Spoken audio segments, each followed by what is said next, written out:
Donny D and Little Joan in the background somewhere, and this is a screenwriter's rant on three different TV shows. One's called The Insitute, based on a Stephen King novel. Too Much, it's another show from Lena Dunham, and of season 3 of Star Trek Strange New World. Smash like and subscribe. Thank you for smash liking and subscribing. Check out my books. The links are in the description. Comedy, horror in South Jersey. It's the Pineys, books 1 through 17. Available at Amazon.com. Don't forget, Kindle Unlimited is free. Yeah, so Stephen King has a novel. I guess it's kind of like a dark version of the X-Men. So they recruit these kids who have special abilities, or they don't really have a lot of abilities, but they're super smart. And they kidnap them to the Insitute, where they experiment on them, and their superpowers come out. So this is going to be some sort of, I think it's going to be a limited series, but Stephen King is the executive producer. I never heard of this one at all. So I don't know. It just seems to be like, well, how many Stephen King novels do we have? Well, we have this many. Have we done them all as TV shows or movies? Nope. There's still a few more we have left over here. Oh, well, let's do them. That's what it feels like. So here a kid is using telekinesis to move water. And it's a big secret organization, and they torture the kids, and the kids have to band together to escape. Mary Louise Parker is in it. And introducing Joe Freeman as a free man. Get it? It's going to be on Prime. Yeah, I don't know. Just seems like it's all been done. You know? Again, it just seems like the X-Men, only scary, slightly. Doesn't seem like it has any real new stuff to give us here. I mean, Stranger Things had some of that in it with 11. What else are we doing here? How are we distinguishing this from other things that have gone before? And if this is a old Stephen King novel, what year does it take place? Because, you know, that's another factor in terms of Stranger Things. I don't know. It doesn't look like there's anything new here. It doesn't look bad. Looks like it might be okay for a limited series, I guess, if it ends. You know, the weird thing about Hollywood, if a TV show explodes, then it's oh, we got to do another season of this. But if a TV show that's meant to go on doesn't do well, they're like, well, we're done with that. So I don't know if there's any more Insitute stuff after the initial book, but let's read the write-up. When 12-year-old genius Luke Ellis is kidnapped, he's 12? Looks a little older than 12 to me. He awakens at the Insitute, a facility full of children who all got there the same way he did and who were all possessed of unusual abilities. In a nearby town, haunted former police officer Tim Jamieson has come looking to start a new life, but the peace and quiet won't last as his story and Luke's are destined to collide. It's not really exciting me, but I guess.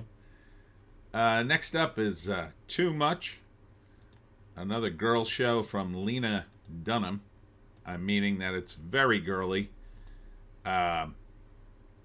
So here she is with her little dog. Dogs don't wear clothes. They don't wear clothes.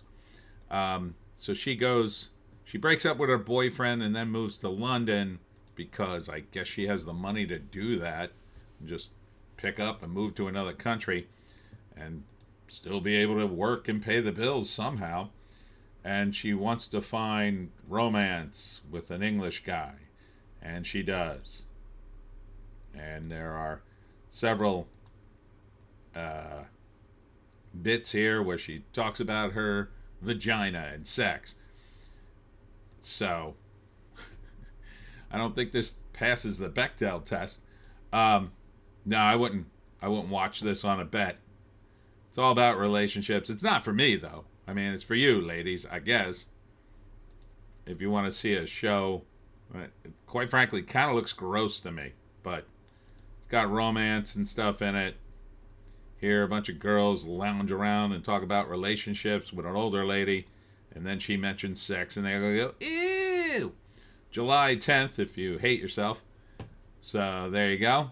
And then finally, if you really hate yourself, there's season 3 of Star Trek Strange New Worlds, otherwise known as Woke Trek. Although not as woke as, say, Discovery, it's pretty damn girly. I mean, this is squarely, she's got the haircut. And this is supposed to take place before the events of the old series. But man, it is like so soft and girly. Here they are drinking wine. Oh, we're drinking wine. They didn't drink wine on the Enterprise. Romulan ale. And the best part about this, first off, they make stupid jokes. There's absolutely no tension in this. The set pieces are enormous. But it's all about relationships. New romances, everybody. Yeah. I know when I started watching Star Trek, the first thing I thought about is, oh, I hope there'll be romances.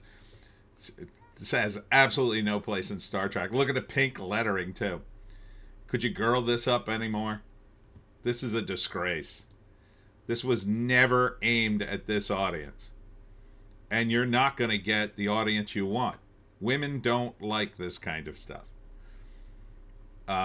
It's about the romances, and then the backdrop is sci-fi. So, which is why the sci-fi is so bad in these shows. Why there's very little scientific basis behind it, in my view. Because it's mostly about the romances and the relationship. They just use that to facilitate. They use the sci-fi to facilitate more romance and relationships. For some reason, it looks like Carol Kane is in it. Is that her? Looks like her. Oh man, look at that haircut. Oh God. Yeah, this is not Star Trek. It's an abomination. It should be called Star Trek Abomination. But if you really hate yourself, July 17th. So, oh my God, is that Patton Oswalt? Oh my God. First off, he looks terrible.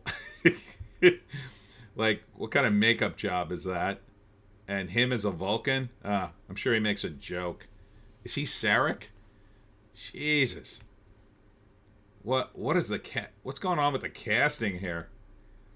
Hey, we need a guy to play a very serious, logical Vulcan. You know, he never laughs. And let's get a comedian. In Hollywood, we've got a lot of comedy movies. We never seem to hire comedians. Yeah, let's hire them for the most serious roles imaginable. This is awful. It's GD awful. I don't even want to read the write-up on this one either.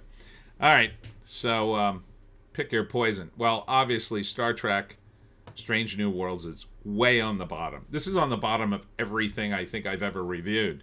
It's so awful. I think I just threw up in my mouth a little bit just thinking about watching this show. I got to get off of this. Yeah, it's terrible. God, you people should be ashamed of yourselves for making this. I mean, Discovery was probably the worst. But this, it's utter shame. Any Trekkie who watches this is not a Trekkie. Okay? Or Trekker. No sci-fi fan would give this show even a little bit of credit. Too Much is obviously a close second. But I would watch the entire run of this show before I'd watch even one episode of Strange New Worlds. This show's going to be gross. Talking about lady stuff and It's not for me. In its defense, it's not for me. But, you know, it's just going to be a girl running around in her life, not really facing the consequences of her own actions all that much. So, you know, if you like this kind of stuff, I'm sure there's going to be relationships in it. But, yeah, not for me. Gross. And at the top, I would have to put the Insitute. I don't really want to watch it, to be honest. But out of those three, oh, yeah, this is far and away the winner. Because at least I don't really know this story other than the derivative material it seems to be made out of. And despite the fact that I don't want to give Stephen King any more money, I would watch everything connected to this before the other two shows. I would gladly do it too. I would be gladdened. I would watch this show, and even though I probably wouldn't like it, I'd say to myself, well, at least I'm not watching Strange New Worlds and too much, because that would be awful. Anyhow, I wonder why people aren't watching television anymore. It's kind of a mystery. That's it for me, Tony D and Little Joan. Check us out on the green site, the orange site, and the black site for more videos. I will be in Ventnor City tonight, 6 p.m. at the Ventnor Public Library. And I'll be doing a talk on how to hunt the Jersey Devil. If I can learn how to speak. Still a little tired. And then I got up and ate a bunch of pizza, so I'm kind of burpy. But I won't be burpy at the event. And I'll be doing all the Jersey Devil stuff. I got a few news stories. And, of course, I have all the books. So come on out. Hang out. We'll have a good time. Hope to see you there. We'll see you in the next one.